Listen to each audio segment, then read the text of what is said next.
آپ سے سوال ہے کہ کیا حضرت عمر، حضرت ابوبکر، حضرت عثمان نے حضور پاک صلی اللہ علیہ وسلم کی تدفین میں شرکت کی تھی؟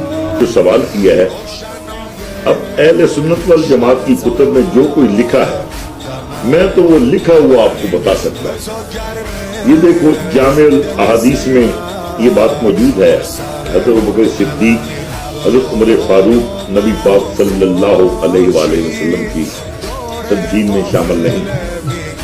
اس کے علاوہ بھی حوالہ جات موجود ہیں کہ مسند امام احمد بن حنبل میں بھی یہی روایت موجود ہے کہ حضرت ابوبکر صدیق رضی اللہ تعالیٰ اور حضرت عمر فاروق رضی اللہ تعالیٰ کو آپ بھی آقا علیہ الصلوۃ والسلام کی تجہیز و تدفین میں شامل نہیں ہو سکے۔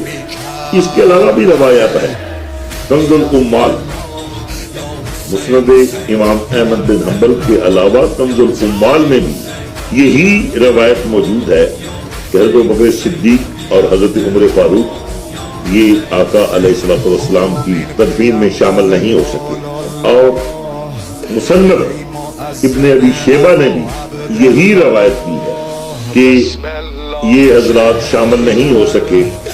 جن افراد نے نبی پاک صلی اللہ علیہ وسلم کو غسل دیا تھا انہوں نے ہی آپ کو دفن کیا۔ اصحاب رسول نے نبی پاک صلی اللہ علیہ وسلم کی تدفین میں کوئی شرکت نہ کی۔ مذکورہ افراد نے آپ کی تدفین کی۔ یہ طبقات ابن سعد میں بھی ہے، کنز الامال کے الفاظ بھی موجود ہیں کہ حضرت صلی اللہ علیہ وسلم کی تدفین میں 4 افراد کے ہاتھوں عمل میں لائی گئی کہ حضرت صلی اللہ علیہ وسلم کی تدفین میں حضرت ابوبکر صدیق اور حضرت عمر فاروق شامل نہیں تھے۔ کنز الامال کا یہ حوالہ موجود ہے۔